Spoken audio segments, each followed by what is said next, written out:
There once lived a wise but troubled king in a wide and prosperous kingdom. His castle stood upon a high hill of white stone, with banners fluttering in the clean mountain wind. Though he ruled justly and was admired by his people, the king had one persistent worry that cast a shadow over his otherwise peaceful days: the mystery of his 12 daughters, the 12 princesses of the realm. They were each lovely, graceful, and kind in their own way. The eldest, Princess Adelheid, was steady and thoughtful, with a level gaze that could quiet a room. The youngest, Princess Lynette, was bright-eyed and full of wonder, quick to laughter and ever curious about the world. Between them were 10 more sisters. Gentle, fierce, scholarly, mischievous, each a treasure to the king.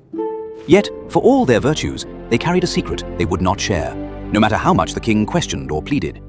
For every morning, without fail, their silken dancing shoes were found utterly ruined, heels worn thin, toes scuffed through, ribbons frayed.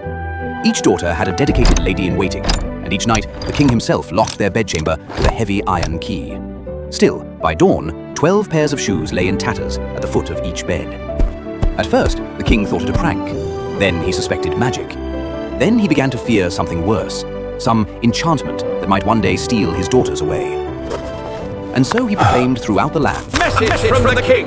Whosoever can discover where my daughters go at night and how their shoes are worn thin shall have one of them for a bride and inherit my kingdom. But if after 3 nights he fails to uncover the truth, he shall forfeit his life. Many princes came, bold and confident. Many swore they would solve the riddle easily, but every one of them failed. For each night, the princesses offered the observer a cup of wine. And each night, without exception, the young man drank, fell into a deep, enchanted sleep, and woke to find 12 pairs of shoes ruined and his doom awaiting him. Soon, fear spread among nearby kingdoms. No prince dared come, no nobleman volunteered. The castle grew heavy with silence, and the king's hope dwindled. Far away, a soldier named Henry had just been honorably discharged from service. He was known for bravery, wit, and a heart that sought fairness above all else. With a small coin purse, a sturdy walking stick, and little more than the clothes on his back, he set out to find new fortune. Though he had no noble blood, he carried himself with quiet confidence. Yet even he had heard whispers of the king's decree and the unsolved mystery of the ruined shoes.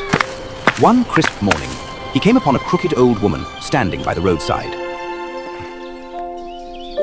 Good day, young man. Where is it you travel? To the king's court. He seeks one who can uncover the whereabouts of his daughters. Perhaps I might succeed where princes have failed. Many better well equipped have than saved you my have life. Oh, I have done no such thing. What you do with these gifts will decide that. She hobbled away, leaving him alone on the road, full of resolve. When the soldier arrived at the castle, dusty from travel, the guards laughed at the thought of a common man solving the mystery. But the king, desperate for hope, received him nonetheless. You are no prince. True, but I am determined, and determination is not bound to royal blood. Very well. 3 nights you shall have. Fail, and you know the cost. The princesses were summoned to greet him. Adelheid, the eldest, stepped forward with poise. We welcome you to our home. May your stay be peaceful and restful. The soldier only bowed in return. The soldier's chamber was arranged beside the princess's own. From his bed, he could hear whispers and soft laughter through the wall. As evening approached, the princesses visited him again, bringing a cup of dark wine. He accepted the goblet, brought it to his lips, but cleverly allowed the wine to spill into a hidden pocket in his sleeve. Then he lay back, closed his eyes, and breathed deeply, imitating sleep. For a long time, the room was still. Then, rustle movement stirred on the far side of the wall. Is he asleep? He drank the wine. Of course he did. They always do. Come, sisters. It is midnight. He rose silently and crept to the doorway, throwing the invisibility cloak over his shoulders, just as he heard 3 gentle taps on the floor. With a soft rumble, the stones shifted. A hidden trapdoor opened, revealing a staircase that spiraled into the earth. He followed, invisible and silent. The staircase emptied into a vast cavern, lit by glowing crystals overhead. Before them stretched a forest of trees whose leaves shimmered like liquid moonlight. A forest of silver. The sisters gasped suddenly as they stepped aside. It is as beautiful as ever. The soldier, wanting evidence, snapped off a small twig. Crack! The sound echoed. What was that? Each sister stepped forward. Henry slipped into Adeline's arms. Prince frowned.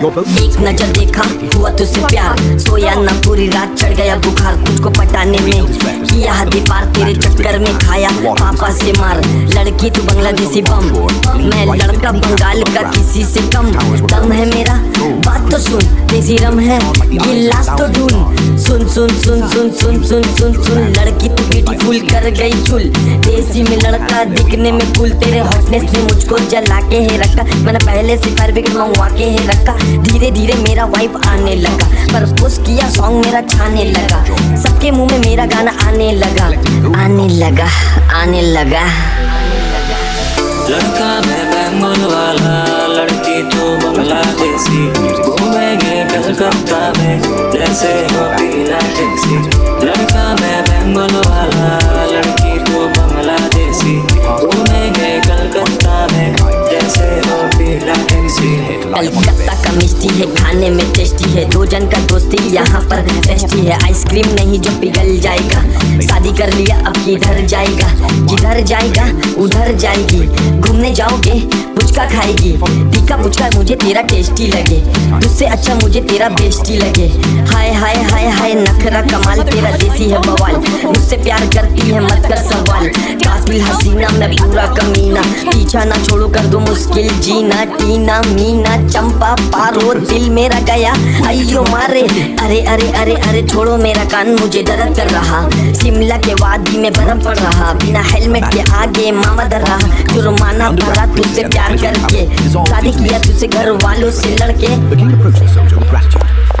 You have freed my daughters. You have आंखों का काजल तेरा होठों की लाली whichever of my daughters you wish हाथों for में a bride. कंगन तेरे कानों में है बाली आंखों का काजल तेरा होठों की है लाली हाथों में कंगन तेरे कानों में है बाली आंखों का काजल तेरा होठों की लाली हाथों में कंगन तेरे कानों में है बाली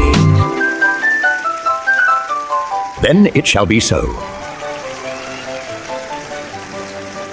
Their wedding took place soon after, celebrated with feasts that lasted for days. I promise to be your steadfast companion. And I promise to be your constant love. The soldier, now a prince, proved a wise and just man. The 12 princesses, freed from the knightly enchantment, flourished. Lynette pursued music. Isolde became a skilled healer. Rowena studied diplomacy. Adelheid ruled at her husband's side with keen insight and quiet strength. When the old king grew too weary to sit upon the throne, Henry and Adelheid succeeded him. Together, they ruled with fairness, courage, and compassion for all. And it is said that never again did the castle's halls echo with the sound of ruined slippers.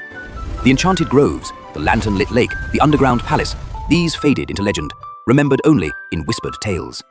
But for those who believed, the story of the 12 dancing princesses lived on, passed from generation to generation as a reminder that courage, wisdom, and kindness can break even the oldest enchantments.